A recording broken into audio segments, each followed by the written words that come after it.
the anniversary of some of America's most popular and important programs. Specifically, today is Medicare and Medicaid's actual, factual, and you remember your own 56th birthday. It's kept many seniors and people with disabilities healthy and able to manage chronic illnesses and get the care that they need for lo these many years. We must keep fighting to improve and expand it and meet its original goal of covering everyone, Medicare for all. You got it. But this forum is not just a celebration, it's also a training to get ready for our congressional visits in August. And we have some amazing speakers to explain some key legislation that will help protect, improve, and expand these essential programs.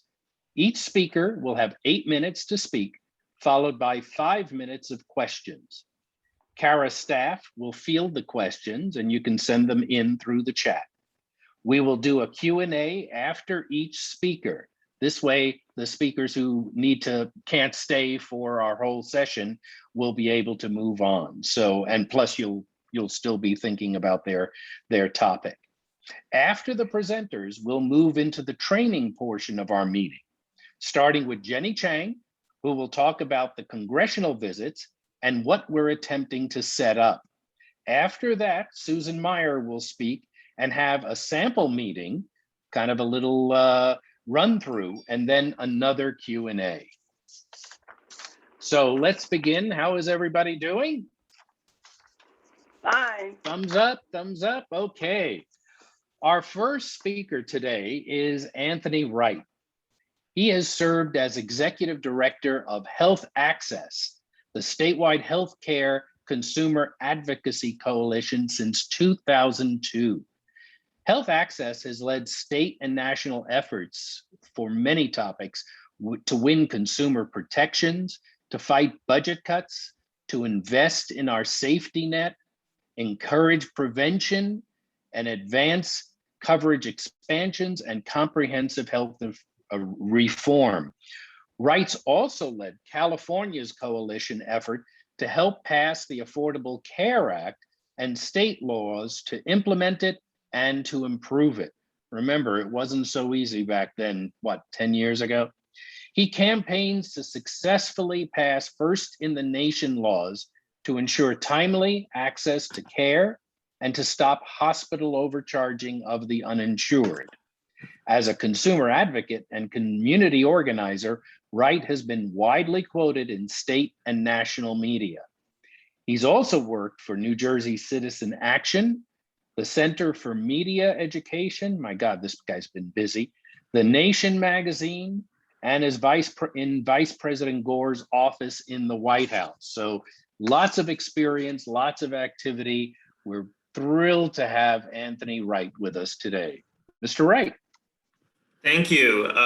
Thank you for the introduction, and wonderful to be with so many friends and colleagues who I've worked with over many years now, and to be here on this day of celebration. I appreciated the opening musical number because it is a day of celebration. As was stated, it is the 56th birthday anniversary of both Medicare and Medicaid. If Medicare, in just 9 years, Medicare will be old enough to be on Medicare. And I think it's a testament to this program that, you know, it represents the best of America. It takes care of our seniors, our people with disabilities. Along with Medicaid, it takes care of our lower income, our most vulnerable populations. But the original vision was to cover all, and that is the mission of my organization at Health Access. I know it's the mission of the California Alliance for Retired Americans. That's why we have worked together over the 2 decades that I've been doing this here in California. And I'm proud to have CARA on our board. And we want to make sure that we are getting to the goal of Medicare for all, and you know, doing that in multiple ways and possible. And I think we can make real progress toward those goals this year, and that's what I want to talk about today. but it starts with the fact that we have been building and improving on Medicare, whether it's and on Medicaid. And we just remember that these tools can actually move us forward. It provides health to our community. It also provides financial security to our community. Just think of how much benefit has happened because people have the coverage that Medicaid and Medicare provide now, if they didn't have it. It has been a tool for racial justice. This was passed in the 60s, and it's not a coincidence that it happened at the same time with similar movements as the civil rights movement. It also was a tool itself for racial equity, which is something I wanted to highlight in this year of racial reckoning, with regard to Medicare being a key tool to desegregate hospitals around the country who wanted to make sure that they needed to have access to those federal funds and to that care. And we're seeing that fight even play out today with the expansion of Medicaid under the Affordable Care Act, and how some states are not necessarily expanding coverage to, not taking federal money in order to cover some of their own citizens. And that's one of the things that we could potentially remedy, in this year, with the advocacy that you all are doing.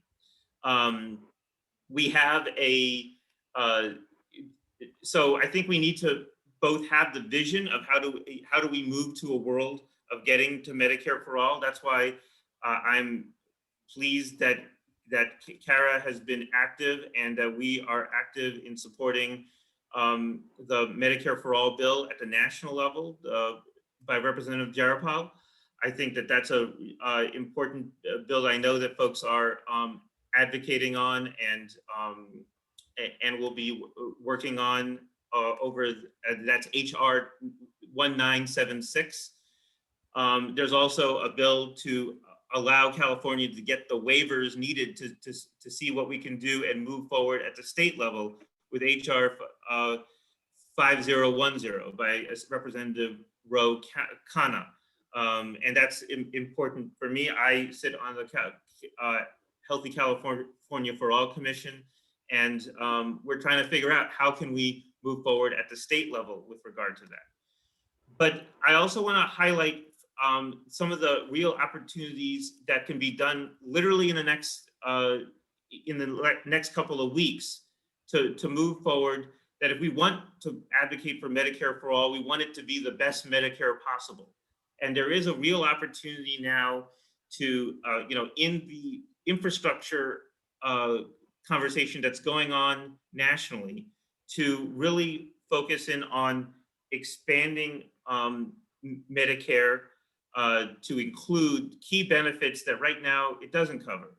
Things like vision and hearing and dental, things that are crucially important for so many seniors and people with disabilities, and that would really benefit. We also want to help some of our younger seniors who are still under 65, maybe by lowering the age of Medicare, maybe, but also by extending the new help that's available under the Affordable Care Act to provide subsidies in covered California. There's a large population, 50 plus, that have fairly high premiums, that in this last year, they've gotten a significant help of hundreds or even thousands of dollars to reduce their premiums. In the case of half the people in covered California, down to zero. And we think that needs to continue. So these are major, important augmentations to our healthcare system to improve the Affordable Care Act, to expand the benefits in Medicare, to potentially lower the age. And these are all things that are in the conversation right now with regard to what gets passed at the congressional level. I want to be clear with folks. This will take some real work. This is as folks know, the margins in Congress are very tight.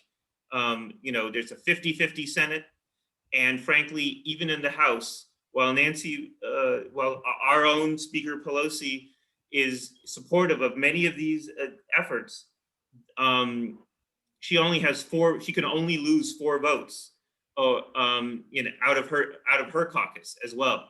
So this is a critical time to advocate, to highlight these issues that, in this 3.5 trillion package that folks are talking about, and that Senator Bernie Sanders has spearheaded as in his role as chair of the Budget Committee, where he has fought especially on this issue of expanding Medicare to include dental, vision, and hearing.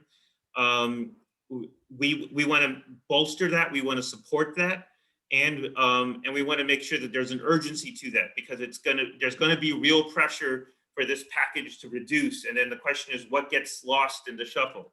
And we want to make sure that these that we take real steps toward the goal of improving and universalizing Medicare and Medicaid. The other element that I really want to highlight here is that at the end of the day, this is a money game. And so how much money can we spend, and how do we pay for some of this? And one of the best ways to pay for some of this, yes, it's taxing the wealthy and some other efforts, which we're proud to have signed on to with CARA and others. But one of the best ways to do it is to try to generate savings out of the healthcare system, and particularly with regard to prescription drug costs. Prescription drug pricing reform is very popular. Getting the Medicare to actually negotiate prices directly with the pharmaceutical companies to actually reform the way we price pharmaceuticals is critically important, and it would help each and every one of us at the pharmacy, but it would also generate the savings to actually do more of that of that goal list that I just mentioned of these improvements and investments in our healthcare system. If we can generate that savings from the prescription drug price, so that's why also something that CARA is working for, that Health Access is actively working for, is the provisions of HR 3. Now, you might remember this was a bill that was voted on last year that had a number of prescription drug price reforms. We want to make sure that this is included as part of the reconciliation package, because that will generate hundreds of billions of dollars of savings that then can be used to do these improvements in Medicare and Medicaid and other efforts. I will say that, frankly, this is where we're going to have our biggest fight, because there are some members who are inclined to be supportive of the drug industry. That includes some members here in California who represent areas that have biotech or other drug companies. And we need to remind them that they represent the people, not the corporations in their district. And so, whether it is members that, for example, signed a letter raising questions about some of these prescription drug reforms, like Representative Peters of San Diego, Representative Correa of Orange County, Representative Cardenas of LA, that we need to be clear with them about the need for prescription drug price reform for both individuals, but also to make the investments that we make so we can take big, strong strides toward an improved Medicare and get us that much closer to the goal of Medicare for all. I'm excited that you all are here to celebrate, but not just to celebrate, but to take these steps forward, and look forward to your questions moving forward. Okay, thank you. That was a great briefing and a great overview on what's going on. Appreciate that, Anthony. Do we have questions? I see just one hand up. Do we have somebody? Hi, Larry.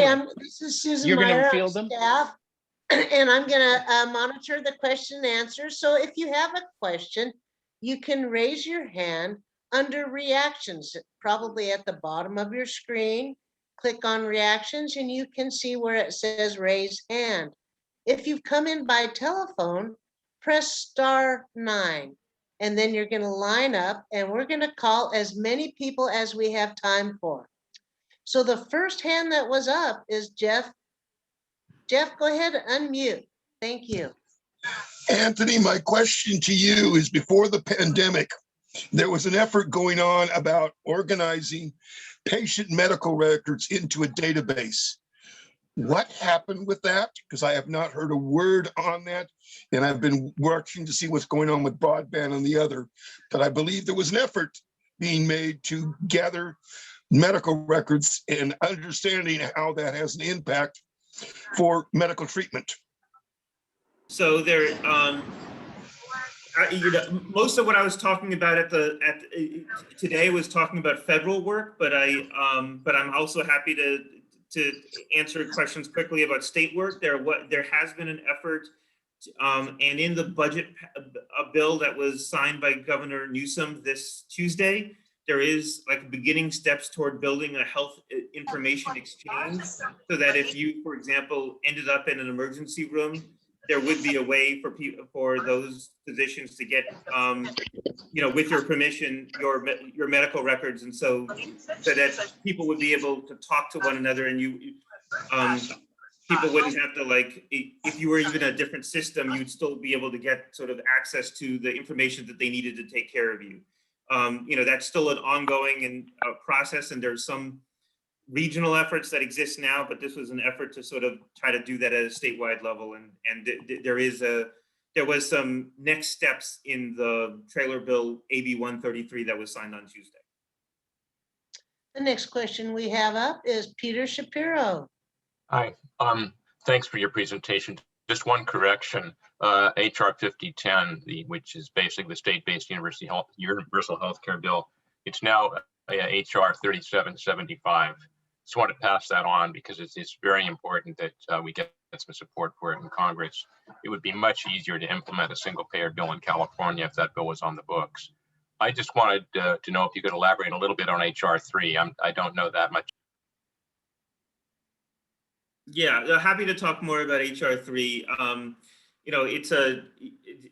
think the basic, just is right, and I'll say that coming to this as the state advocacy, working with CARA on a variety of issues at the state level, whether it was SB 17, which did prescription drug price transparency, or the bill just a couple of years ago on pay for delay that stopped, drug companies or work to try to prevent drug companies from paying their competitors to not introduce the generic. But there is a limit to what we can do at the state level because the patents are granted at the federal level, and the biggest possible negotiator with the drug companies is the federal government, in particular with the Medicare and Medicaid programs. And so, the core of HR 3 is with regard to negotiation of having Medicare negotiate rates both for savings for the government, but also to set some rates with regard to private payers as well, whether it's folks at the pharmacy or in other venues. So it's again, we want to make sure that the negotiated price does not exceed those paid by similarly developed nations, and if the manufacturers fail to comply, that there's actual civil and tax penalties. We also want to remove some of the other abuses that we see with regard to patents, and again, like for example, how some drug companies will make a tiny change to a drug and then basically that really doesn't have any impact on its effectiveness, but that allows it to have a much longer time where it is an exclusive drug, things like that. So there's a variety of things that together could save hundreds of billions of dollars, both for individual consumers and for taxpayers. Thank you. Next up is Cheryl Brown. Hi, everyone. I wanted to ask the question of, and can you talk more about how the pricing of drugs is affected with the middleman? Because I understand that there's that middle person, or that middle person raises up a lot of the pricing. Yeah, no, what you're talking about is something called pharmaceutical benefit managers, or PBMs. Mm-hmm. And it's oftentimes where an employer, a union trust, or the insurer will contract with the PBM to do the negotiation with the drug company. And there have been some questions about are the PBM, how much are the PBMs negotiating down that price, and how effective are they at that? And how much do they pocket before they pass along that savings to people? However, I want to be clear here. A lot of times the drug companies are pointing at that and say, oh, you know, just look at those folks. Don't pay no attention to us. It's these PBMs. And, you know, frankly, our opinion is let's go after both. Let's, you know, and we have passed legislation here in California to have a better look at these PBMs, to have better transparency, and we think that reforms like HR3 would cut out the middleman and just have the more direct negotiation with the drug companies to get the better price. But let's not kid ourselves.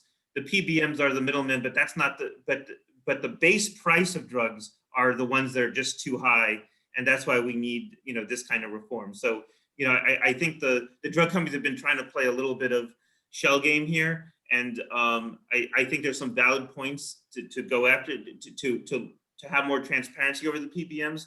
But if the base price of the prescription drug is too high, then it doesn't matter what we do on the PBM side. So we need to do both. Thank you. So we do have time for one more question.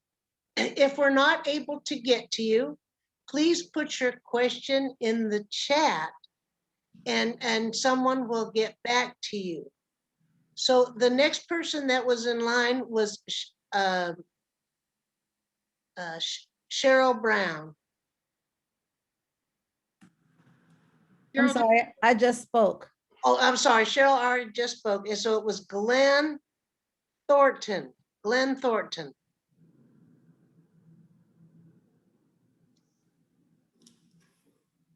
All right, that one went away. Then next person we have up. Oh, are you there, Glenn?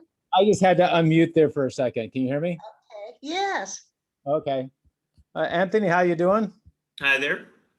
Thank you for clearing up a few things, but I'm wondering if you could clear something else up too, because you kind of had just kind of skipped through it real quick regarding the vision, the hearing, and the dental, and trying to insert that, which obviously all of us would like to have. Can you kind of tell me, is there some sort of stepping stones that the bill that they're going to be introducing that's going to be bringing that about, or can you give me elaborate a little bit more on the particulars of what they want to do? So I think Senator Sanders has made this a top priority for himself, for his, you know, in his advocacy. And he's proposing that this American Jobs Plan includes expanding Medicare to include, you know, dental, vision, and hearing. And now there are some people who, you know, get that by result of being in both the Medicare and Medicaid, or here in California, Medi-Cal program, the so-called Medi-Medis or dual eligibles, that if you're low enough income, then you have Medicare.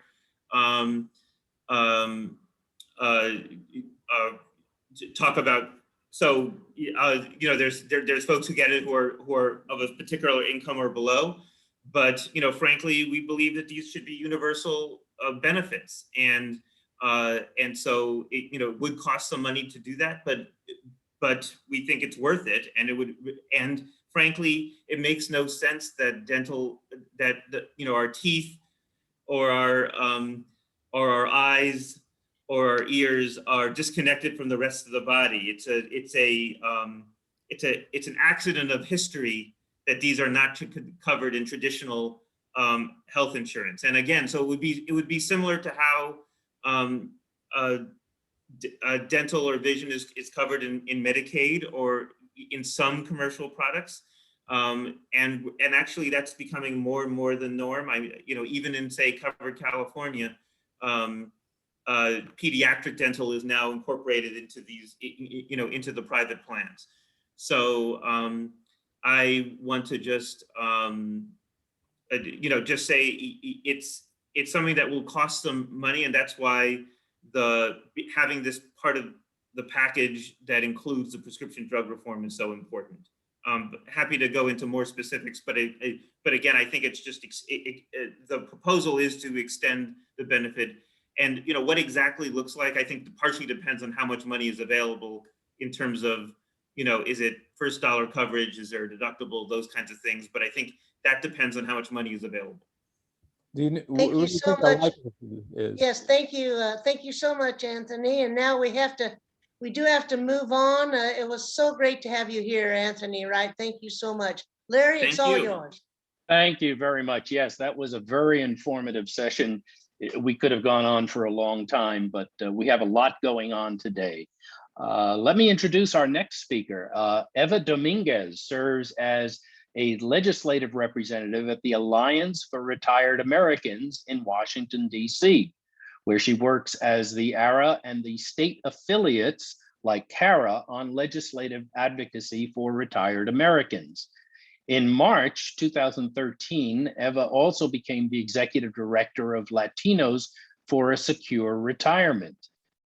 Prior to her current positions, she's got a lot of experience here. Eva served as senior policy advisor to Congressman Robert Wexler of Florida, where she advised the congressman on healthcare policy, including Medicare, Medicaid, pensions, veterans, and foreign policy issues throughout the Western Hemisphere. So Eva, thank you so much for joining us, and we would love to hear about Social Security. Hi, thank you so much, Larry, and thanks, Anthony, for that wonderful presentation. This is definitely a time to celebrate. Not only is today Medicare and Medicaid's 56th anniversary, but it is also Social Security's birthday is coming up, and it's going to be on August 14th.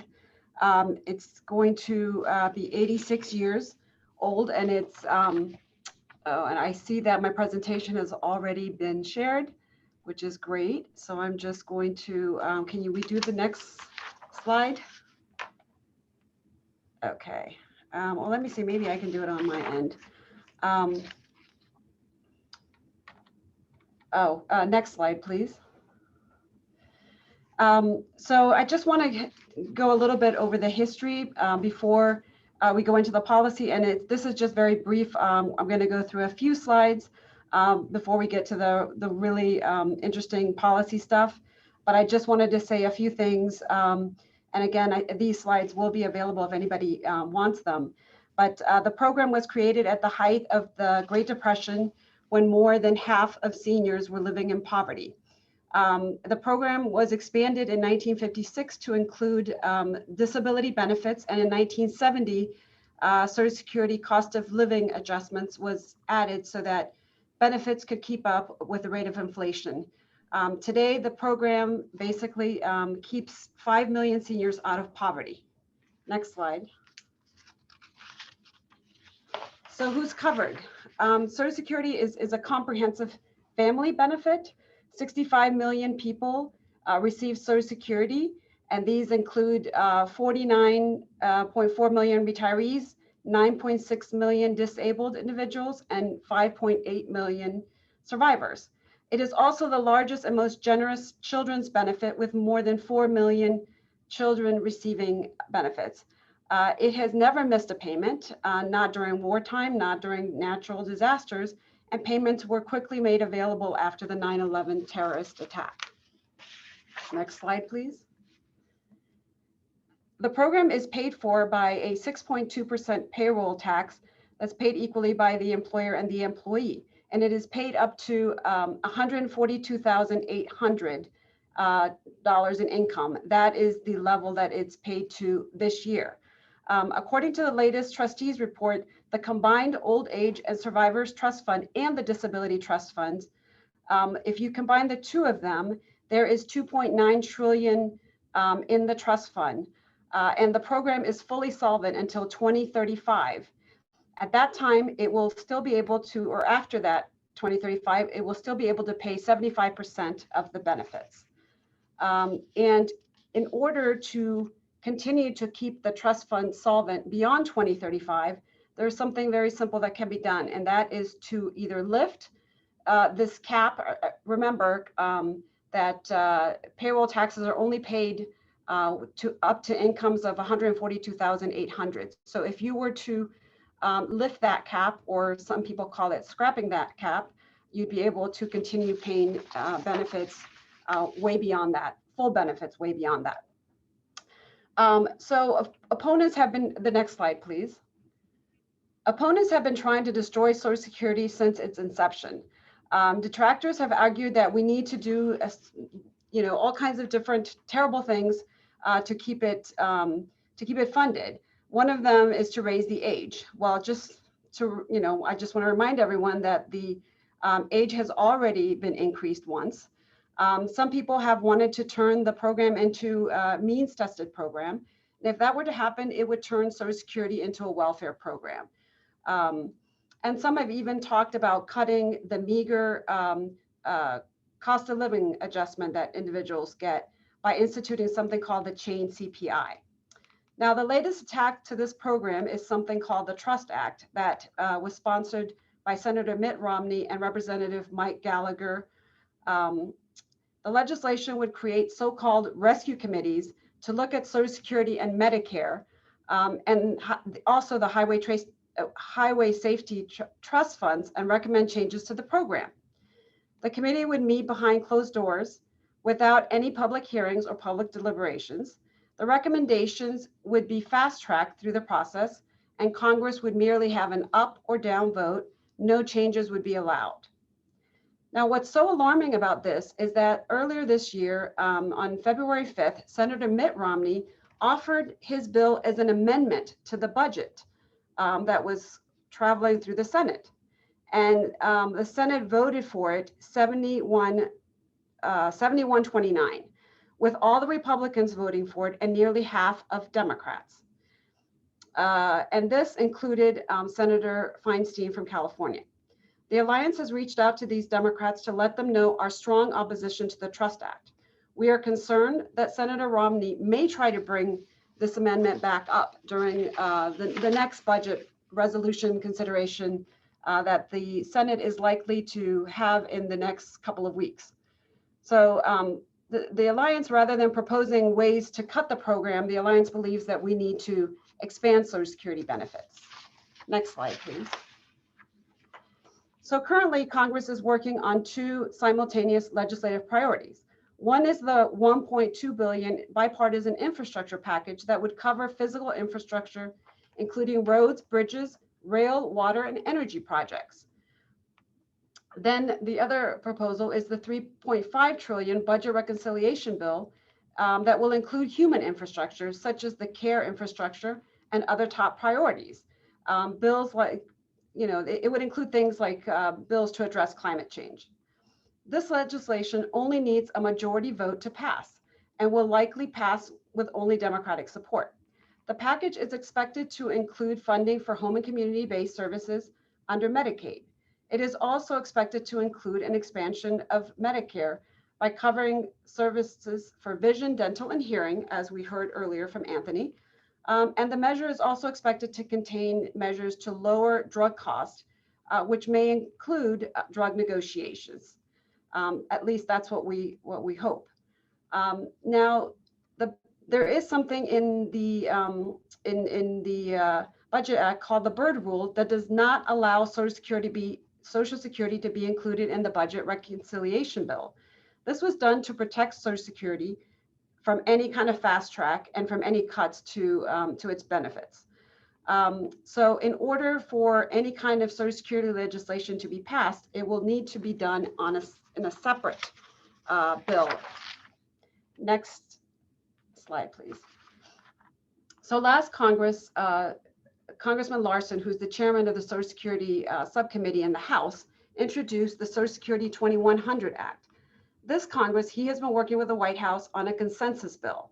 And we just heard a few days ago that he plans to drop a revised Social Security 2100 Act, which includes some of the provisions from his bill from last year, as well as a number of White House priorities. And he expects to drop this when the House returns in September. Now, what does his bill include? It provides an across-the-board benefit increase to all beneficiaries. It institutes the CPIE, which is the Consumer Price Index for the elderly. This is a more representative cost of living adjustment that would be provided to seniors. The problem with the current CPI that is used is that they don't look at all the things that seniors purchase. Seniors spend so much more on healthcare and prescription drug costs. So we really want them to adopt the CPIE. Also, it would increase the minimum benefit for low-wage workers. It would allow widows and widowers to keep 75% of their household benefits when a spouse dies. It repeals the windfall elimination provision and the government pension offsets, and includes a number of other priorities. And I will talk a little bit more about the WEP and GPO in a little bit. You have 1 minute. And finally, the proposal is funded by lifting the payroll cap for incomes above 400,000. Next slide, please. So as I mentioned, the Larsen bill includes the repeal of the WEP and the GPO, which is the windfall elimination and the government pension offset. But there's also a standalone bill that's being sponsored by Senator Sherrod Brown and also Senator Susan Collins and Representatives Davis and Abigail Spanberger. And it's called the Social Security Fairness Act, S 1302 and HR 82. The WEP reduces the Social Security benefit of public sector workers who collect a pension from a job not covered by Social Security.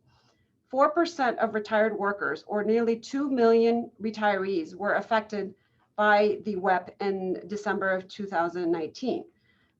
These workers are retired federal, state, and local government employees who work as teachers, police, firefighters, postal workers, and others. The government pension offset reduces Social Security spousal or survivor retirement benefits of a worker who collects a public pension from a job not covered by Social Security. The individual's Social Security spousal or survivor's benefit would be reduced by 2/3 of the amount of the government pension. That's how they would be impacted by the government pension offset. And as of December 2019, it's about over 700,000 Social Security beneficiaries had their spousal and Social Security benefits completely or partially reduced by the government pension offset. Next slide, please. We need Now, to, also just a few days ago, we heard that Representative Linda Sanchez is going to be reintroducing her Strengthened Social Security bill. And this is a bill that we also very much love. Her bill would provide an increase, would increase benefits across the board. It also adopts the CPIE, the Consumer Price Index for the elderly. It improves benefits for widows and widowers, and extends the solvency of the trust fund by lifting the payroll cap.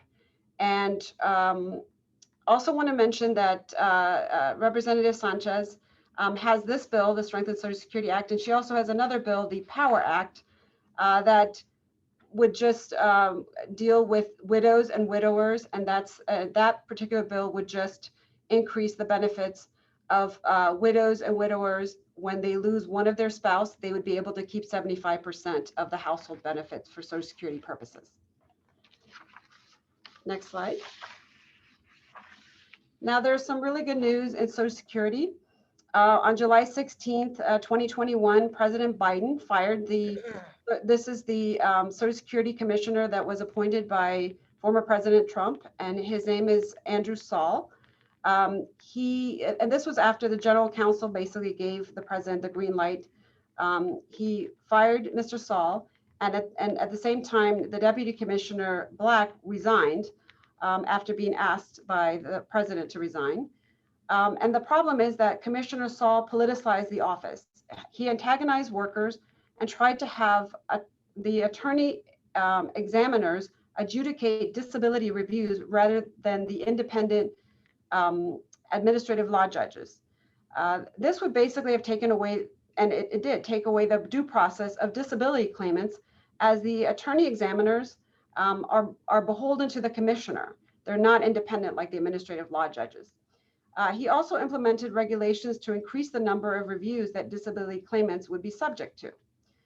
The firing of Commissioner Saul put an end to the numerous actions by the Trump administration, numerous negative actions by the Trump administration. It ends harassment of workers and beneficiaries. And other good news that also occurred this year is that the payroll tax the payroll tax suspension that was instituted by former President Trump expired at the beginning of this year, and we have not, this expired and has not been put back in place. So we can be assured that Social Security's finances are safe, and there is no concern as regards to that.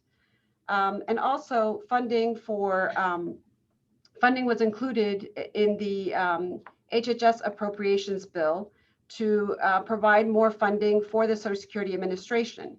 Also in the House HHS appropriations bill, they included more funding to reinstate Social Security statements. This is something really important that we really, that all the advocates really support. And that is that, it's important so that people can know what they will get when they retire. Hi, Eva, right we're now close to time. Right now, I'm basically done. Okay, great, thank you. Oh, all right. Thank you so much, Eva. That was a great presentation, but we've run out of time for questions. So if you have a question for Eva, go ahead and put it in the chat. Eva, if you would stay just a few minutes and have a look at your chat, maybe you could answer them. Okay, Larry, it's your show. Thank you. Thank you very much. Eva, that was very informative, and we probably could do a whole session on the topic, but we have to move on. We have lots of birthdays. It's not only Medicare and Medicaid, it's Social Security, United States Postal Service as well coming up. Our next speaker is Omar Gonzalez, and he is the Western Regional Director for the American Postal Workers Union. The Western Region Director is responsible for, now get this, I'll go as quickly as I can, the union activities in Alaska, Arizona, California, Colorado, Hawaii, Idaho, Montana, Nevada, New Mexico, Oregon, Utah, Washington, Wyoming, and America Samoa, Guam, and Saipan. So this guy's got a lot to do and is really supporting his union. Omar has participated in CARA events in the past, and he's a great resource to tell us how we can support a strong United States Postal Service. So Omar, let's hear. Thank you, Larry. Thank you very much. And thanks to CARA for having me here today. The Postal Service is America. It's celebrating 246 years. And actually just a few days ago, on the 26th, the Postal Service is also celebrating 50 years as a $71 billion government enterprise when it changed in 1970-71. In 1789, when George Washington appointed the first Postmaster General under the Constitution, Franklin was served under the Continental Congress, there was only 75 post offices in America. There are now 31,000. And mind you, it's down. It's down by 7,000 since a few years ago because they continue to cut post offices and close them down. We also know that under Article 1 of the Constitution, the post office is enshrined in the very fabric of America. And the pandemic, if anything, the horrible pandemic, proved how essential the post office is to Americans and the economy, just in the delivery of medicine to so many Americans. The Postal Service is constantly under the attack, and it has been since its existence, despite currently having a 91% favorability rating among Americans. And we all know the saying, neither rain, snow, heat, or gloom stops the Postal Service. But the current Postmaster General's 10-year plan, which is already underway, deliberately has a built-in delay in mail services. And he was brazen enough to tell the Congress, what's a few more days of delay, which is ridiculous. That is meant to erode the public confidence in the Postal Service and the US mails. Postal Service is in financial peril. A lot of it has to do with mismanagement, but also a great percentage of it, in fact, 87%, is due to the losses on paper required by the pre-funding mandate of future retiree health benefits, which some people have categorized in different ways, but basically it's just a mandate imposed on the post office that no other corporation or government agency has. Yet the Postal Service, despite the recent delays in service, is still very reliable to so many Americans. They like to say, nobody really uses the post office. We text or we email or we Zoom. Fact is, 118 million Americans use the post office every single day. That's a lot. That's a lot of people.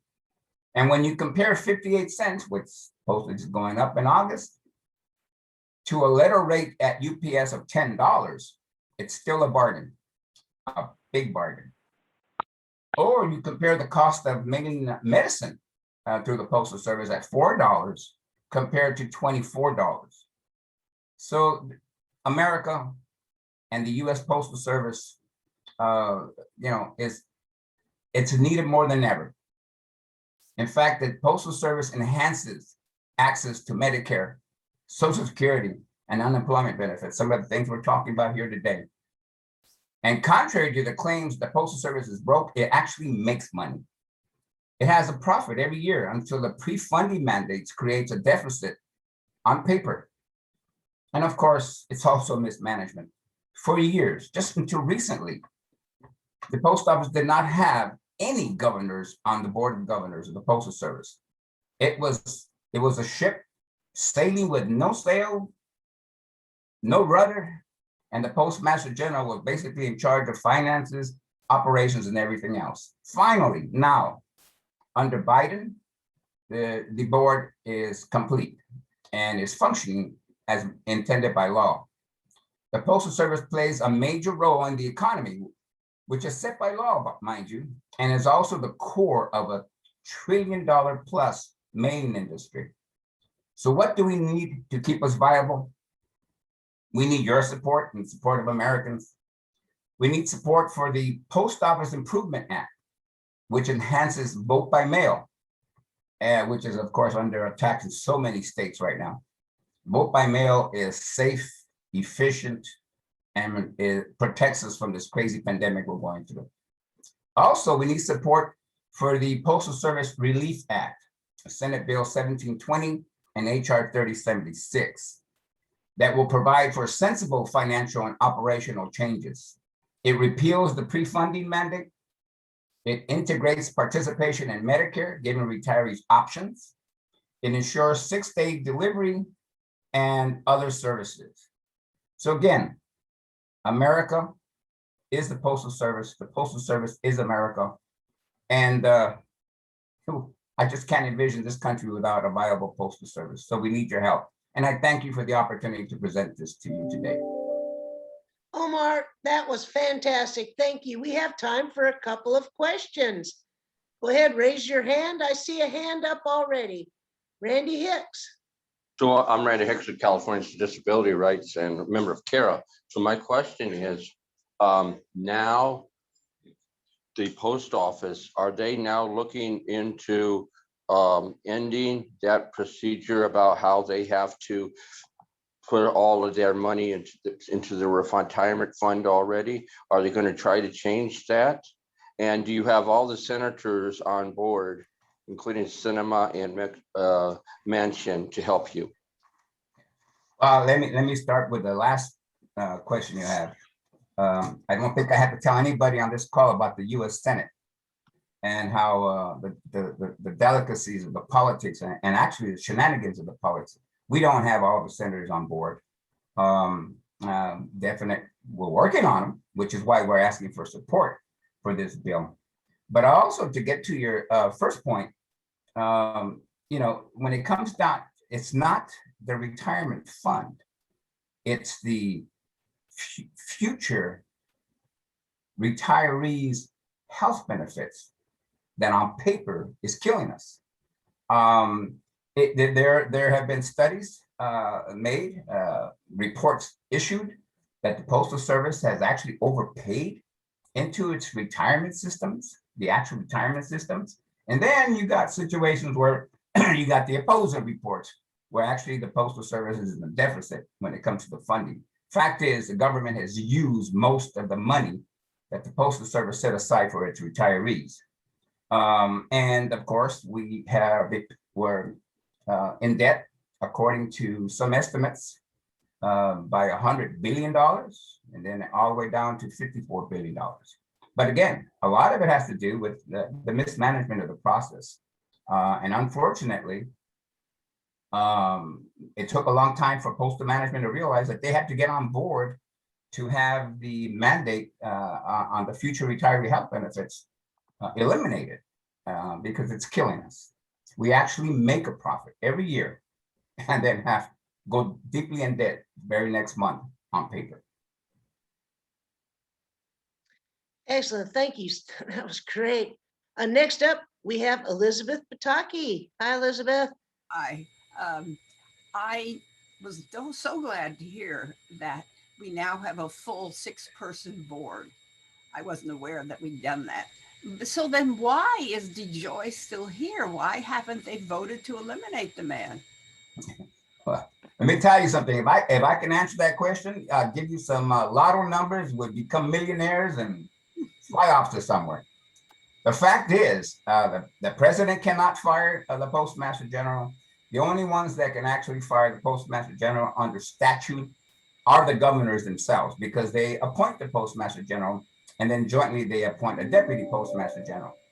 There is a movement throughout the country to have them actually get rid of DeJoy. And it would be a joy to get rid of DeJoy. However, there's politics involved, as like life, I suppose.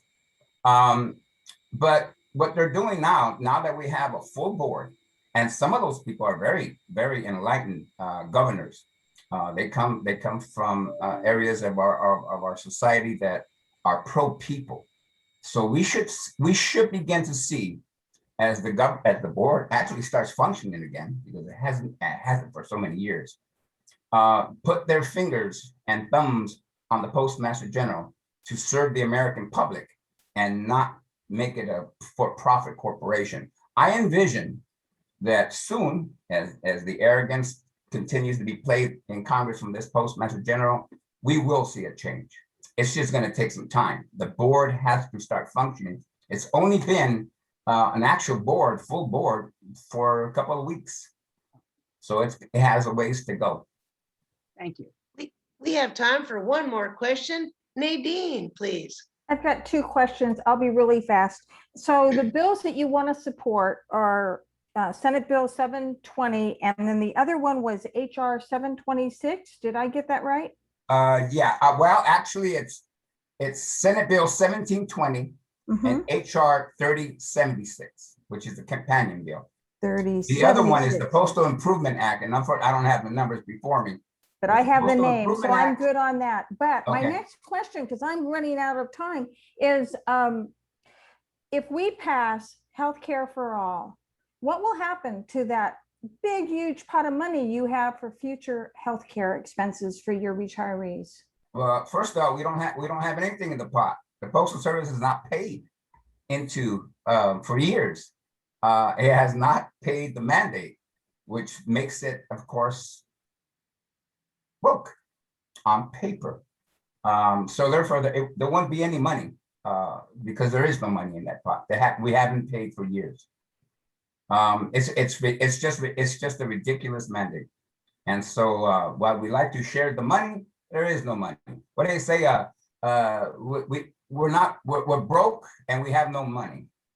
But frankly, when it comes right down to it, Postal Service financially actually makes a profit every year.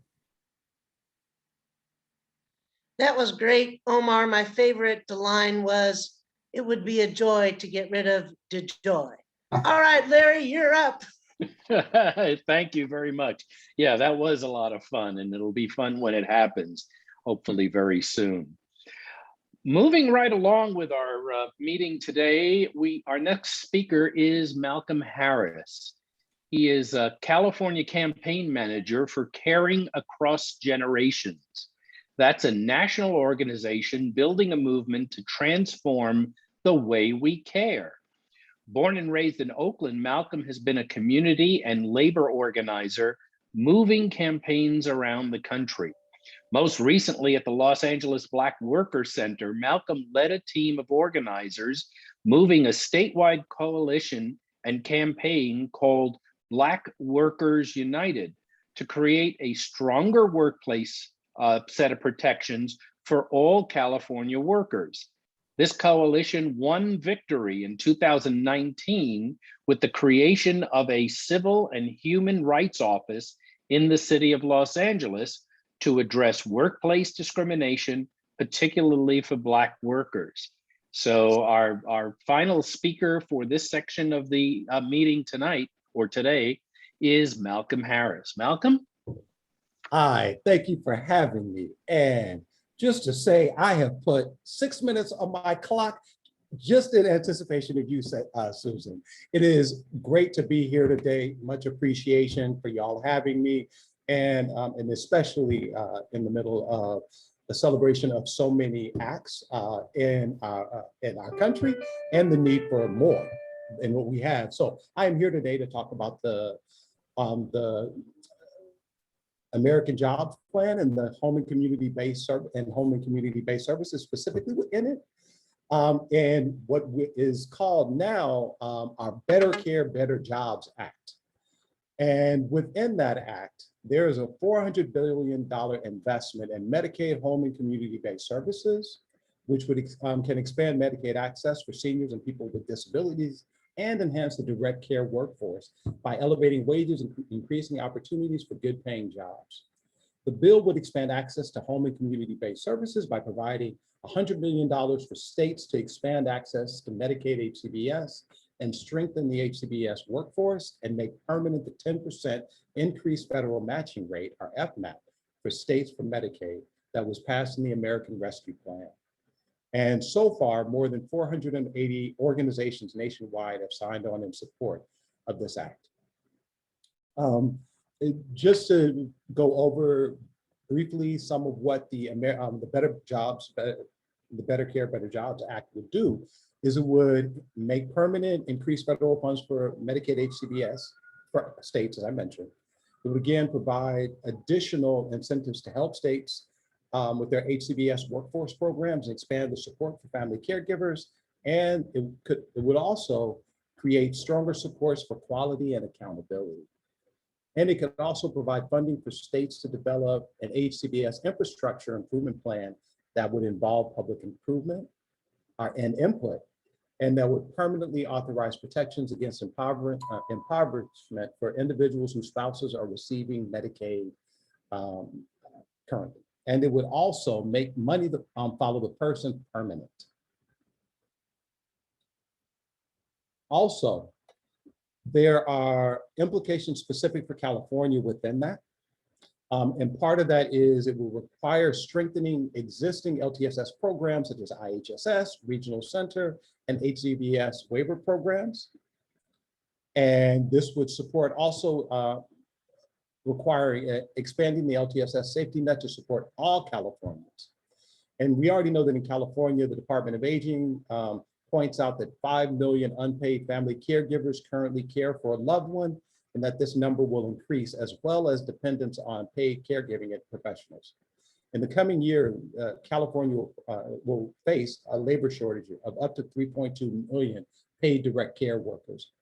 And this act could not only increase job opportunities, but the benefits and wages connected to those jobs. And then it could also add further federal support for state efforts to increase access to, again, HCBS, and strengthen and address Medicaid's, and I think that we have talked about this in this space, Medicaid's historical institutional bias by working to equalize access to home and community-based services. Additionally, it could also improve the quality of the direct care workforce by increasing wages for home care workers and could directly result in unknown at this point, but potentially millions of dollars of increase in additional annual income for these workers, which would of course trickle down to their families here in California. But in order to get all of this, we should point out that this is an historic vision. This is an historic act. This is one of the first times that CARE has been actually named, not only within the infrastructure plan, but has resources and dollars actually connected to it too. But it will take work to make this happen. I think folks know that currently the House has gone into recess with the understanding that when they come back, there will be a vote in order to move this. So we understand that CARE is the backbone of our economy and everyday lives. And right now our elected leaders have the choice to strengthen it or break it, especially coming out of this pandemic, and taking into consideration that caregivers and care workers are disproportionately women of color. And while older adults and people with disabilities suffer the most from our failure to value them as we move through the pandemic, this is an opportunity for us to make strategic changes. And we already understand that the American people understand that backing this bill means investing in the full economy and investing in people who make work and productivity possible. And investment is in our future, in the future. But it will take work to make that happen. I think today we'll be talking about some of the pieces connected to that too, and a plan to how we move those dollars to make these pieces happen. And I'm looking forward to more conversations about that. So I think I am just about at my 6-minute limit, and I'm looking forward to taking any questions you may have. That was fantastic. Nadine, is your hand raised from last questions, or are you ready to ask more? No, from last one. Okay, so we do have a hand raised. It's Glenn Thornton. Hi, Glenn.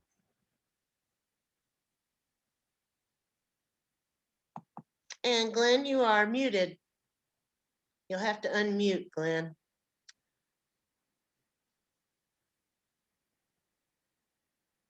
All right, well, perhaps his hand was still raised from the last period. Let's move on to the next hand raised is Cheryl Brown. Hi, thank you so much, Malcolm.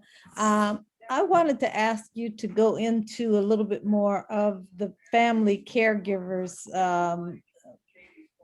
that you just brought up. I had to do something really quickly, so I missed it. But can you talk about what they're planning, especially nationally, with the family caregivers? Oh, well, nationally, what I was pointing out that nationally that there are 5 million unpaid caregivers, and that the act would actually, and many of whom are informal caregivers, and the act would actually could potentially create more resources and benefits for those unpaid informal caregivers. And so I think what I mentioned before is I referenced that there are 5 million unpaid caregivers right now here in California.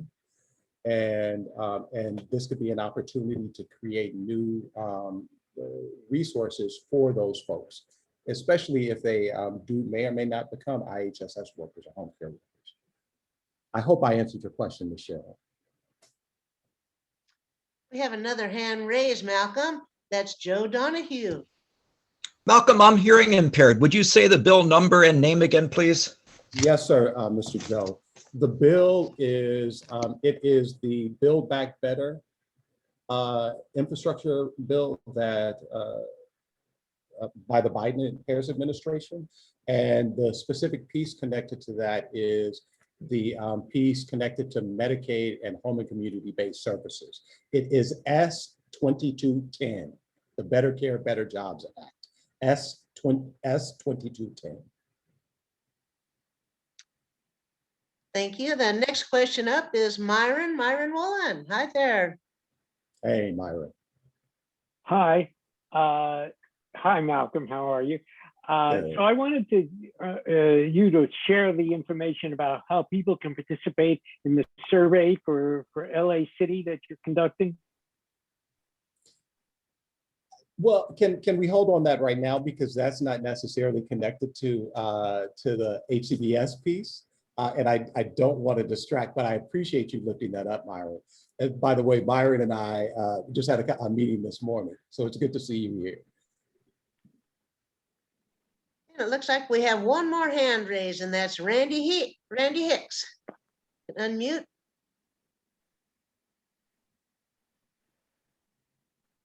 All right, so I have a question, and this had to do with the home and community-based services.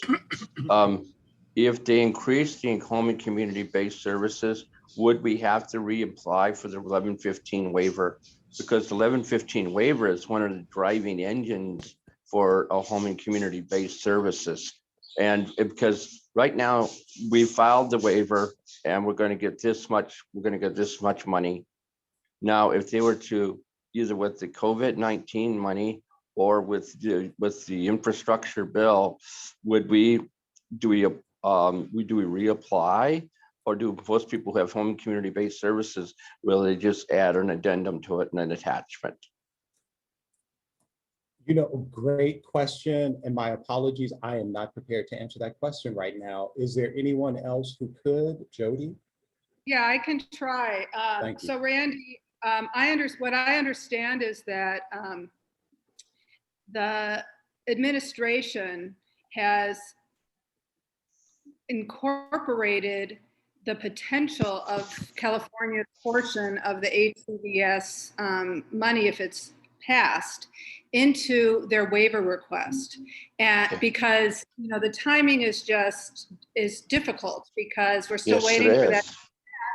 But the waiver request needed to go in. So they've incorporated that into their overall request with the understanding that that is a pending request, assuming that the money passes. And that was part of the budget that was just signed. So we're in really good shape and kind of thinking ahead of the game. I don't know if other states have done this, but our state has already thought about the potential victory of this money and how we would use it, and incorporated that in our waiver. Thank you, Jody. That was a clear answer. Thank you very much. And thank you Okay, too. we have one last question, and that's Pete Albert.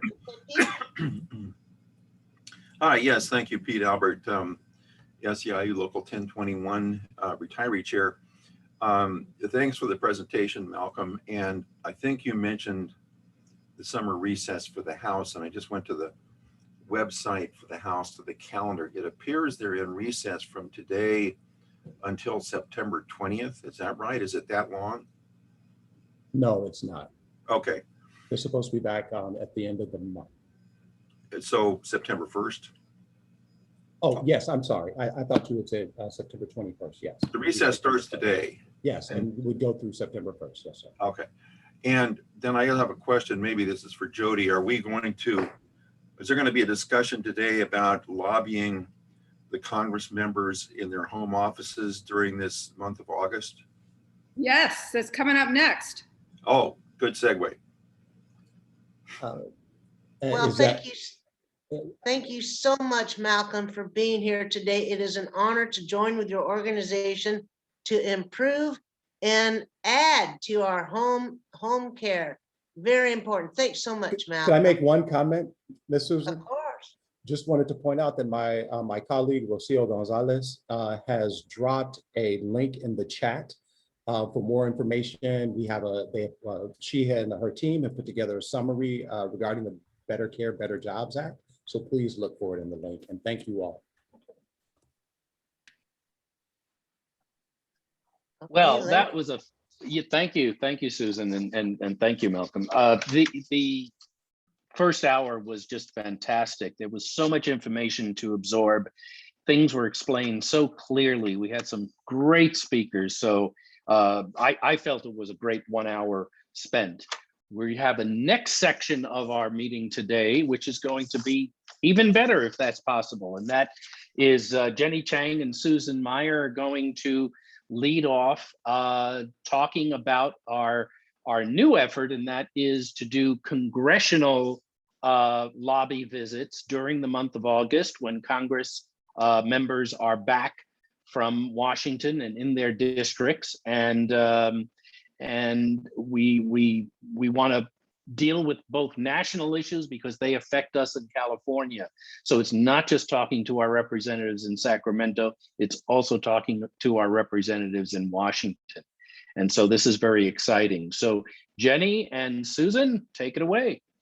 Thank you, Larry, for that lift. And I don't know if this hour can be better. We had some pretty fantastic speakers covering the issues in depth and with such clarity. Thank you so much. And also thank you for the great questions from the participants. So what are we going to do with all this information? In August, our Congress members, the California delegation is, who we're going to lobby, and they're going on recess August 9th through August 31st. So August 9th till the end of the month, they'll be on recess. And we're scheduling visits virtually with all 53 members. CARA has a really great track record of making these appointments, and it's something that's a real draw for members. And we've gone ahead and emailed all the schedulers of the Congress members to give them a heads up about, our CARA coordinators reaching out to make appointments. And most of our coordinators have already made those appointments. Thank you so much, to schedule a time with either staffers or the members themselves. And I know some of those appointments are already booked, so thank you, that's great. And it's I have to say it's quite an undertaking during the pandemic to make these appointments. CARA, during the state legislative visits, we were able to see over 100 legislators. It's very impressive. CARA has that kind of clout to make these appointments, but it is challenging. During a pandemic, they're seeing, I think the offices are really overwhelmed. So sometimes it takes many calls. Sometimes it's just 2 calls, a call, and sometimes it's 7 or 8, 10 calls in some cases. So thank you so much to our coordinators for making those visits. And I personally really appreciate it. We expect these meetings to last about 30 minutes, and average visitors will probably be 2 to 10 members. So if you want to make a visit, you'll email caralobby@gmail.com. Let me just type the email in here. And Zoom links will be provided by CARA. So, everyone on this call should be able to make the visit. And for those who will have some challenges, who aren't on this, we're always happy to accommodate. So please reach out to any of us, any of the staffers, and we'll make accommodations to make it easier for you, so you can join by phone, or if you need the materials mailed out to you, let us know. But most of you all are able to get the materials digitally. So if you're interested in signing up, definitely let us know, and the sheets will be updated to reflect who everyone who signed up. So caralobby@gmail.com. I'm reading the questions. Yes, if you want to invite friends, this is a good time. It's for members. It's actually a good time if people want to join if you're already an affiliate member, great, you don't need to pay anything, but we also invite people to join CARA. So this is a really good way to get familiarized with the issues. And it's probably a good time to hand it off. Is that question for me, Joe?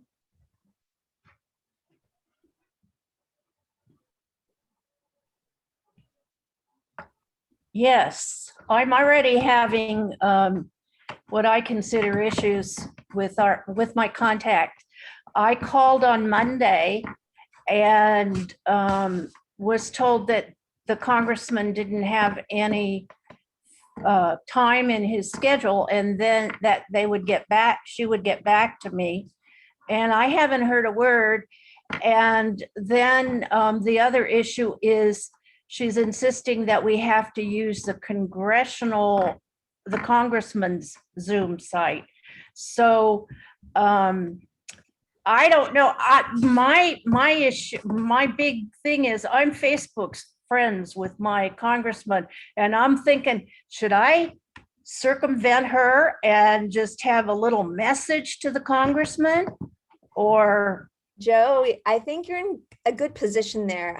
For me, literally, you'll have to contact them several times, but I think you're going to get a visit. When you've already made contact, you've heard back, that's a good sign. And we understand these members are super busy, and to be able to see one of the staffers, I think, is great. And a lot of times it can be even more effective if you get to know them and find out where the Congress member is on some of these positions, right? Well, I did tell her that if we couldn't meet with the congressman, we'd be happy to meet with a staffer. Great. And so for my suggestion is, if you are friends with him or her on Facebook, I think it's okay to go ahead and reach out, and you may or may not hear back. but go ahead and follow up with the person that you have made contact with. If they said go through the web portal, go ahead and do that. You know, you're not having to do 100 of these, but one. So go ahead and do that. And then they don't have. I already did that. Oh, perfect. So keep I phoned and I went through the web portal and referenced my phone call and told them that, you know, the same information. My question is, it'll be a week on Monday. At what point do I start nagging? Just keep going. I think if for me, okay, I'll tell you my personal experience with this. I'm trying to keep myself out of it, but this is just how it goes. So I scheduled like a lot of visits for the state lobbying effort. And you're just gonna get people who don't respond or who just, it'll seem like they're blowing you off. But if they're replying, that's a good sign. I'm telling you, some of these people don't respond. And then when you call them, they're like, I haven't gotten any email. I'm like, yeah, you have. I have the receipts. So I think if you're nice and respectful and just don't leave them anything to say, like you followed their directions and you're just waiting. And also bolster CARA. Like CARA is an impressive organization. We're 300 affiliates, you know, half of them being unions, half of them being community groups. And if you have any personal positions yourself in your community, let them know that, and that you're looking forward to connecting even with the staffer, and just remind them, they get bombarded with requests, a lot of, you know, fires that they need to put out right now. So this kind of thing, we need to keep making an imprint, and, you know, repetition helps. So thank you. I know it seems. I just wanted to touch bases with you. Thank you for your efforts, but any word on when we can meet like that? When you and I can meet? Or no, I'm talking about if I make contact, saying something like that. Say, you know, we're looking to make appointments between August 9th and 31st. Do you see a date in there that would work? And then since you're the coordinator, as long as you're able to make that visit, because you'll be reaching out to everyone else and seeing if they're available, you know, just take the day that you can get from them. And you're in good, I think, timeline wise, we're in good shape. There were many offices who would tell me, oh, contact me like a month before, 2 weeks before. And then some of them, like, we weren't even able to get to like a week before, and they would reach out to me like 3 days ahead, like, oh, we're ready to do this visit. It's different for a lot of offices, but you know, we're giving them plenty of notice. They have now until August 31st to squeeze us in. We're in good shape. So, well, I'm thinking even if they want to go into September, I'll take what they give me. I would try to squeeze it in with an August 31st because that is the recess, and you're also opening up to their staffers. So I'm sorry, can we call time on this conversation? Yeah, I we need apologize. Sorry. Okay, we can't, we don't have time for more questions, so please get a hold of your organizer. If you're a coordinator and you have questions for us, we're here to help you. Okay, next up, we're going to talk about the meetings themselves. So if you look at the materials that were sent to you for this meeting today, the materials, at one of them is the agenda for meeting with a Congress member. And it looks like this. Okay, Jenny's putting it up. Thank you so much. And the other piece that we have is the talking points. Very important to have the talking points. So let's go back to the agenda. We're going to talk about the roles everyone's going to have at the meeting. So many of you, and in fact, most of you joined us on our meetings with assembly members and senators. So basically, this is the same type of agenda, where they're going to hold the meeting almost the same way. As Jenny said, we have about 30 minutes for the meeting. So the first thing you want to do is come in and greet the policymaker. It could be a staffer, or it could be the legislator themselves. You want to make sure under number 2 that you have a note taker for your meeting. Number 3, you want to thank the Congress member for anything he or she has done in the past. And how you find that out is you can Google the Congress member, and you can have a look at some of the great accomplishments that they've had. You want to identify the issues to be discussed. So again, we have supplied you with the talking points. You need to educate the legislator or the staffer what's currently wrong and how this legislation will fix that problem. So as you review your talking points, you see that the talking points do exactly that. You can feel free to read the talking points. That's okay. In fact, I've run through it a couple of times. 30 minutes is enough time for you to get through all of the talking points. Number 6, one member of the team tells a personal story. So we know that personal stories is what tells your message. It explains your message. It tells why the legislation is needed. Stories are one of the best ways to convey your message. If you don't have somebody with a story, that's all right. Don't just make something up. Just move on to the next one. Number 7, ask for what you want the legislator to do. This is called the nailer, right? This is the person that nails in on it. Legislator, we want you to vote for this. Do we have your support?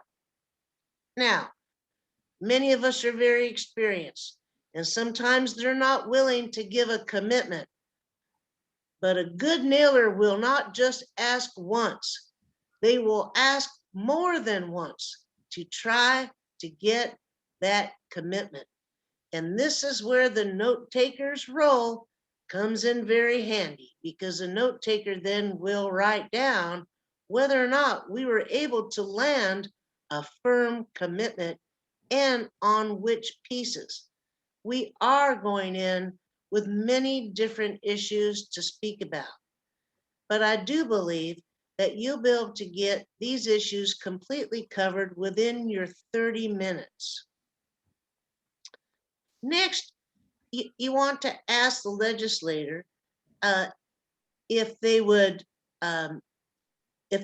co-sponsor the legislation as well. So if you got a firm commitment, this is the perfect time to ask for co-sponsorship. And you know what?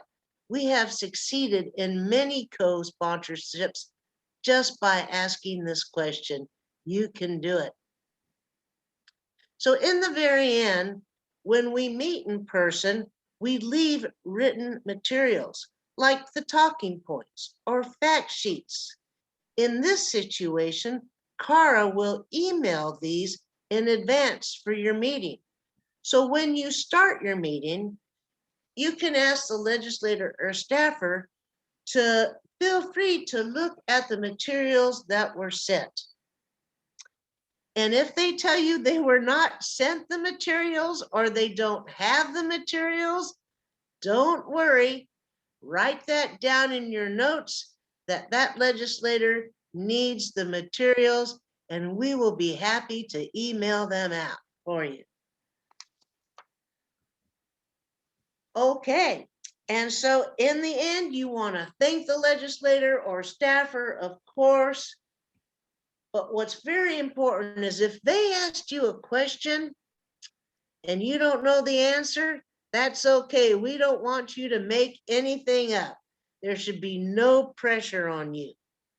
Write down their question on your note paper and get it to the staff, and we will get the response back to the legislator. So relax. You don't have to make anything up. You've got all the materials in front of you. I hope you'll have a great time. Thank you. Well, thank you, Susan and Jenny. That was a very instructive session. I really liked the fact that we've done this before. We've done this with our senators and assembly members in Sacramento. We're switching to Washington. We'll do it with senators and our Congress people. And we know how to do this, and we do it well. And we just did it just a couple of months ago. So we're well briefed on how to go about it.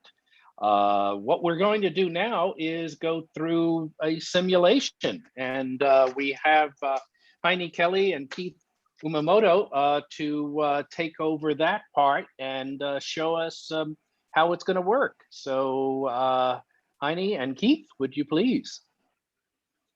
Hi, it's Henny. Henny, I'm sorry. My parents just didn't know how to spell. It's okay. So anyway, Henny's going to be, introduce yourself. Oh, you want me to start it that way? I am Senator Dianne Feinstein. And I'm Keith Umamoto, myself. So don't laugh too hard. Oh, Senator Feinstein, great to see you. We appreciate your meeting us today. Yes, and you know that I'm a senior too, and I'm a really good member of AARP. I have been for many years. So it's nice to see you. Lovely t-shirt. Great. And wanted to introduce myself first. My name is Keith Umamoto, and we are meeting you on behalf of the California Alliance for Retired Americans, an organization, a statewide organization in California comprised of other organizations that promote issues that impact retirees and seniors. And we basically represent roughly 1 million Californians. Personally, I'm a retiree. I work local government, state government, and the nonprofit world. So I carry numerous hats. I'm an ASCII retiree, an SEIU retiree, and a California Teachers Association retiree. And I live part of NEA. Great. Absolutely. And I live in Sacramento, California, with a wonderful household of 5 multi-generational voters that very ardent about making sure that we vote every election. So anyway, I also want to thank you so much on authoring the assault weapons ban decades ago, and unfortunately that had a sunset, but you're still persevering in trying to get it reenacted. I'm going to keep doing that. It is so important. We are losing so many people because of the laws, and we have to change this. Yeah, we really appreciate it. And thank you. And it is so sad to hear so many mass shootings as a result of these assault weapons. And as you very well know, the assault weapons, once it sunsetted, we've been hearing almost every single day another mass shooting, mass killing. So anyway, specifically, CARA, myself, and our team here are here to meet you, and we're going to talk about 2 issues that are going to be before you or directly before you at this time. The first is HR 82 Davis and S 1302 Brown. These 2 measures would eliminate the windfall elimination provision. Are you familiar with it? Oh, yes, I have supported this. And NEA has thanked me for it. I have always supported it and been a co-sponsor of it. Oh, wonderful. And so that you could let your colleagues know about anecdotally, and here I am, a public employee, and having been a teacher and not paying into Social Security, but at the same time paying into Social Security from another employee, and then get whacked where part of my pension, I mean, part of Social Security amount is reduced because I didn't have any, I'm getting my pension and Social Security. And I know that because California is one of those states that has that problem. I definitely am for this. And there's also a bill that's with this bill, or is another part, that talks about, they call it scrapping the cap. That's not in the bill that you're talking about, though. I'm not sure if that's a provision within the bill. Because the bill by Larsen that is he's trying to get passed, I do not support that. Oh, okay. You know, I worry about asking corporations will be very upset if we scrap the cap, because it'll cost them more money, and I just couldn't vote for that. So I hope that's not part of the bill you're talking about. You're just talking about the WEP. Yep, I'm just specifically talking about the WEP provision that's currently involved. That's really devastating to those that have a pension. Well, that I can agree with you on, and I have in the past been a sponsor of it, and I can tell you unequivocally, I will vote with you on that. Wonderful, wonderful. Appreciate your support and your sponsorship on the measure. And next, like I said, there's another measure that's being considered. Your colleague, Senator Bernie Sanders, has a proposal, outstanding proposal out there to expand Medicare to cover dental, vision, and hearing. And they want to put it into the reconciliation bill. And it is so necessary. As you very well know, being a senior yourself, the demands for those three benefits are so much greater, and not to have those benefits is pretty devastating. I just went to the dentist and my gum pockets were 6 millimeters. So they want to do this deep tooth or deep cleaning, and it's going to cost me $600 because I don't have that benefit. And I'm trying to juggle food on the table, paying the bills, and it is really a tax on and if you could put that in the Medicare program, that would be fabulous. Do you think we could count on your support? Well, I'm not quite sure of that. You know, well, I have had trouble with my teeth, but I'm not quite sure we're ready for that at this point. You know,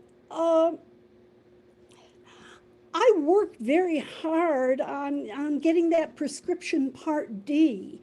AARP, it's a wonderful senior organization, and they were for that. I haven't heard what they're saying about this, but yeah, but I will think about it.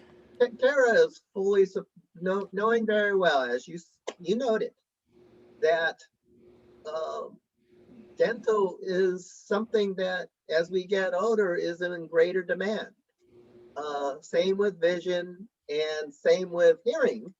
And to not have it, all of a sudden our pension and Social Security funds end up being dried up just because of the expense in those areas, wouldn't you say? Well, possibly, yes. I'll have to think about that. I mean, you do make a good point. It is very difficult if you're losing teeth, and if you're having pains. I do understand that, but I don't, that seems to be putting taking a lot of money that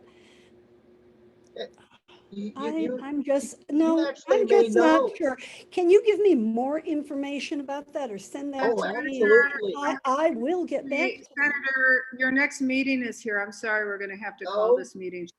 So anyway. I am so sorry, and thank you so much, Mr. Umamoto. I would love to have your support. Really think about these two provisions and into. I will do that. Medicare, because it is so important to our members and your constituents. Well, thank you. Thank you for coming by. Take care. Thank you very much. Wow. You know, not only has this whole afternoon been entertaining, but informative, it's been very entertaining. So let's hear it for our two actors. Very good, very good. No, that was very realistic, and I appreciate it, and I think we all do. It is a quote, I want you to know, from Dianne Feinstein, that when she was asked about scrapping the cap, this is exactly what she said to us. And she hasn't changed her mind. She doesn't think that the corporations or the people who hire people would want to pay any more. And if you scrap the cap, it would be so hard on corporations. And that is part of the bills that we are talking about. Because that's why we're here, to help corporations, aren't we? Indeed. We, the corporations, in order to form a more perfect union. Yeah, isn't that how it works? Indeed. Well, this has been a fantastic session. It's been informative. It's been entertaining. But now it comes down to getting your email up and sending your name to caralobby@gmail.com and volunteering to be in the groups that are going to be doing these calls. It's not enough just to have one coordinator do the questioning. The more people that we can get on the call and the more diverse of a group that we can have on the call, especially constituents of these Congress people, because obviously we're all constituents of the two senators, the better it will be and the more effective it will be. So right now, send an email to caralobby@gmail.com and tell them that you want, who your congressperson is, what district you're in, your name and maybe phone number or contact information, so that you can become part of the team that does this, because it should be very interesting and a lot of fun. Do we have any other questions, or Jody, do we want to do a wrap up here? We'll take a couple final questions. Susan will call on you if you raise your hand before we wrap it up. Great. You know what? We have Susan Hammer just raised her hand and she has not asked a question yet today. Susan, why don't you be up first? Thank you very much, the other Susan. You ran out of time for one of my questions. I actually don't have a question. This has been, a great day today. These 2 hours is always the best. But I don't think Omar Gonzalez, the American Postal Workers Union, was paying attention to the chat. And there was a question as to what the bill numbers were. And I just like to I tried to put it in the chat and I kept touching the screen and erasing it. So I just gave up. There's 2 bills for what's called the USPS Fairness Act. And those deal specifically, nothing else, but specifically with reversing the pre-funding mandate. And that is HR 695 and S145. That's right. Okay, and then the 2 that Omar was alluding to is called the Postal Service Reform Act That's HR 3076 and S 1720. And those were all introduced in 2021. If you want to Google the text, you have to add the year, or you'll get something that doesn't look familiar. So I just, well, you'll start reading going, I didn't ask for that. But What year? 2021. By the way, in this congressional session. Yeah, thank you, Susan. We're going to update our talking points that you all got with some of these additional bills. And everybody who registered today is going to receive the link to the recording of today's event, the PowerPoint that Eva Dominguez shared, and an updated version of the talking points and the agenda. So you're all going to get this.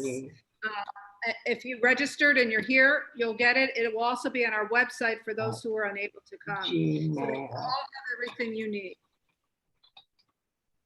That was great. Next, we'll call Cecilia Flores. You haven't asked today. Cecilia, please unmute. Hi, thank you everybody for everything you have showed us. I have a question really quickly. I noticed when we do talk to the legislators, are we supposed to talk about all these things, or do we pick what we want to talk about, certain bills, 2 bills? And will we be receiving, like last time, something to help us set up a speech, or do we have to do our own speech? Annie. Yeah, we have the talking points are there for you on all of the things.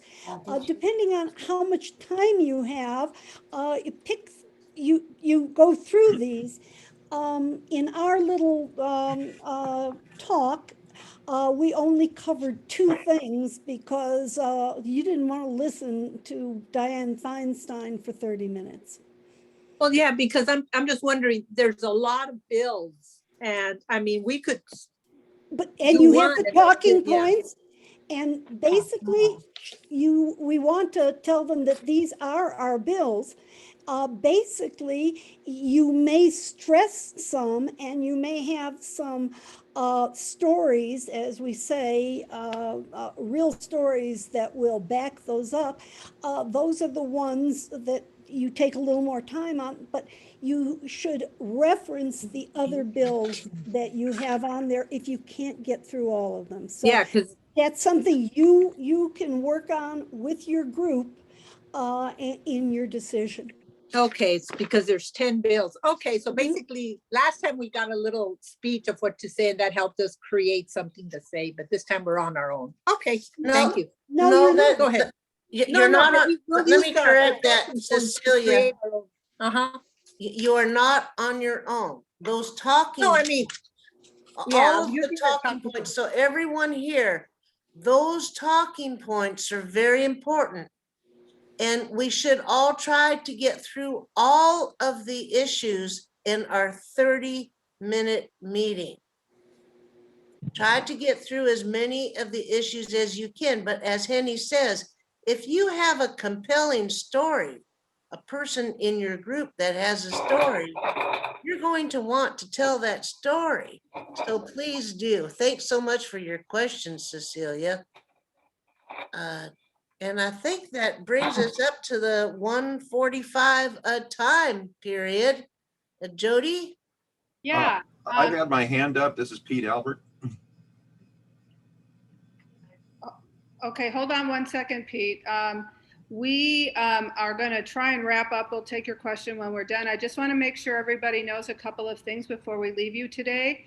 One is make sure you sign up. We will be sending the teams when you sign up material, all the things you're going to need for these meetings. And the legislators will also get a copy of the list of bills. So you don't have to go through them, completely. Hopefully they'll be able to refer to what we've sent them, so they'll follow along as you're making your presentations. Secondly, a number of people in the chat have been mentioning the recall election. So I want to just make sure that you all put on your calendar Friday, August 13th. We are doing a forum on why seniors should be informed about the recall, how to vote, what your votes mean. The registrar of voters for Orange County will be sharing just how the ballot's going to look and what you need, what each vote means. But then we have some great speakers, including Cheryl Brown, who is with us today, former Assemblywoman, and others to talk about why voting on the recall is so important. And as many of you know, CARA is opposed to the recall. We thought it was a complete waste of money and time in the first place. And now that we're here, we need to make sure we understand what's at stake if we don't vote no on this recall. So that the August 13th is the day. You see the flyer on your screen for those who are on Zoom. Put that in your calendar. We'll be sending, the link is there. You're gonna all be getting this via email too, so you'll be able to sign on. And then finally tomorrow, for those who are in especially Los Angeles and Oakland and even Marin, are doing, tomorrow is a big celebration day for Medicare and Medicaid, and particularly to ask our governor and our state elected officials and others to keep the promise that Medicare originally made when it was first introduced. Here's the flyer, which was, it was intended to be a program to a health benefit for everyone. We haven't gotten there yet.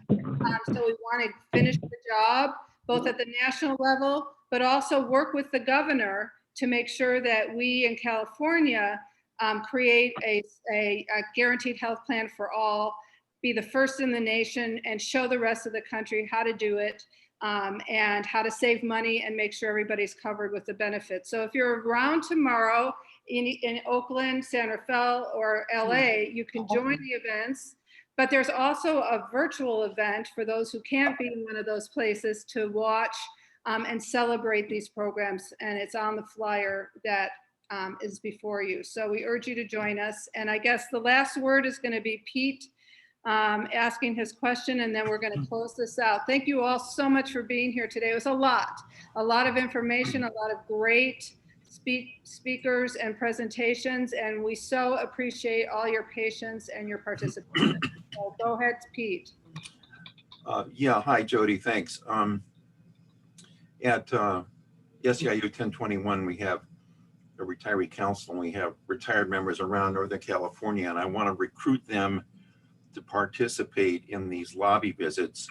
And it would help if I had a list of the coordinators in especially the districts where our members know the legislatures, like with Jared Huffman and Barbara Lee and Eric Swalwell and Ro Khanna and so on. So I'll send you an email, or maybe I should send it to Jenny or Henny with the specific districts to get the coordinators' names, because I'd like to recruit at least one of our members for each of those districts. Good idea. All right, we'll wait to get that from you, and we'll make sure we connect people to their coordinator. Thank you. All right, I think we're done. And Larry, do you want to close us out? Sure. I'd like to thank everybody for spending 2 hours with a group of nearly, 150 people around the state. It's been fun. It's been educational. It's been instructional. And we've had a good time. So be sure to join us later in August for the meeting about the recall. And send in your emails to caralobby@gmail.com so that you can be part of the congressional calls, lobby visits. So thank you, everybody, for being here. Remember, the recording of today's session will be sent to everybody that's been on the session, and the notes you can download as well. So thank you, everybody. Can I make Have a great comment, please? Can you stand it? We are fighting a system that hates us. It's called capitalism, and you know it. The work that we're doing is the kind of work that needs to be done to push for socialism that we want. We're not going to be naming it. We're going to be naming, we want everything. We give us everything. We're not allowed to share it. We are making profit for our owners. All our work is that way. So I put a couple of notes like that into the chat, and I hope you'll do what I say. Thank you. Thank you, everybody. Have Yeah, a but great weekend. let's come on. correct the little thing there, that capitalism and democracy is not there.